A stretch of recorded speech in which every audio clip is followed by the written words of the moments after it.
disagree sa mercy killing. Na-disagree na siya ngayon. Disagree po ako sa mercy killing. Alam niyo po, walang sino man ang makakuha ng buhay ng isang tao.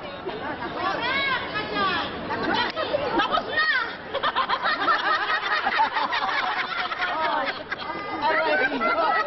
Aray mo! Kailangan, hindi siya kumuha. Ay, di wala na. Bakit? Wala nang game. Wala na? Sinapos na niya? Tapos na. Hindi na, wala na. Joke lang yun. Dito nga ako, sakit na.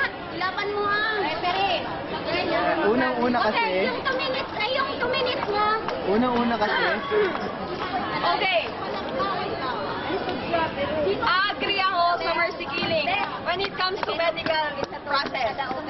Kasi sa mercy killing, sometimes, pag nasa ICU na yung patient, or sabihin na natin, vegetable na siya, hindi na siya nakausap, gumagalaw, or whatsoever. As in talagang coma. Yeah. Agree ako doon sa mercy killing na yon, or euthanasia, right?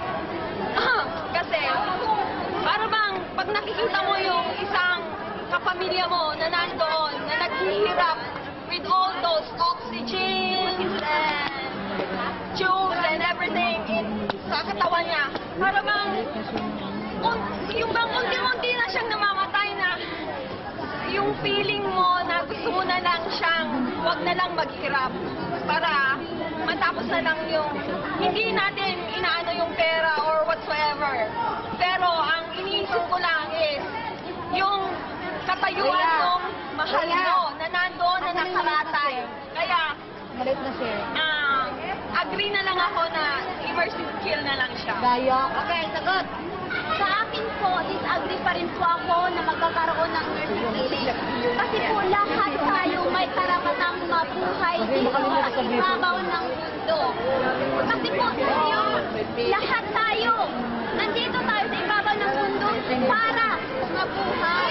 Hindi natin, at walang isang karapatan ng isang tao na kunin ang buhay ng isang tao. Di po ba?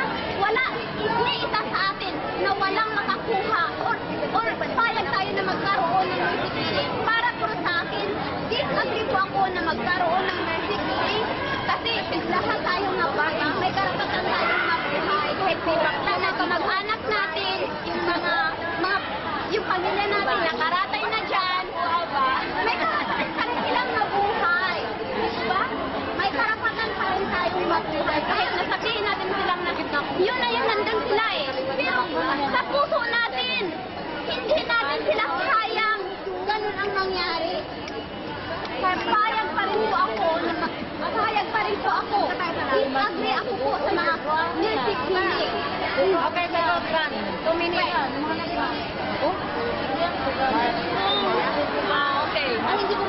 May sitwasyon na, okay, sabihin natin, sa buntis. Isa lang ang dapat mong piliin. Come on! Don't use this to Now, there's mercy killing there. Kasi, mag-choose ka lang ng isa eh. Whether the baby or the mother. Right? May mercy killing doon. But when it comes to, sabihin natin, in general, lahat ng decision is, ang pinipiling asawa, pinapabayaan na lang yung baby. Kasi, nandun pa rin yung pagpapahalaga sa buhay, pero meron ding sasabihin na yung baby na lang ang universe kill. Tama ba yung sinabi ko? Okay, final! Okay. Final. Kasi po lahat tayo may karapatang mabuhay. At walang sino man ang makakuha nito. Kasi isa lang ang dapat. Iyon ay ang nasa taas. Evan, what can you say again? Ban. Dulo. Kasi ang mercy killing is, Kaya mo yan. nasa process yun eh. Talagang, mercy killing is only sa mga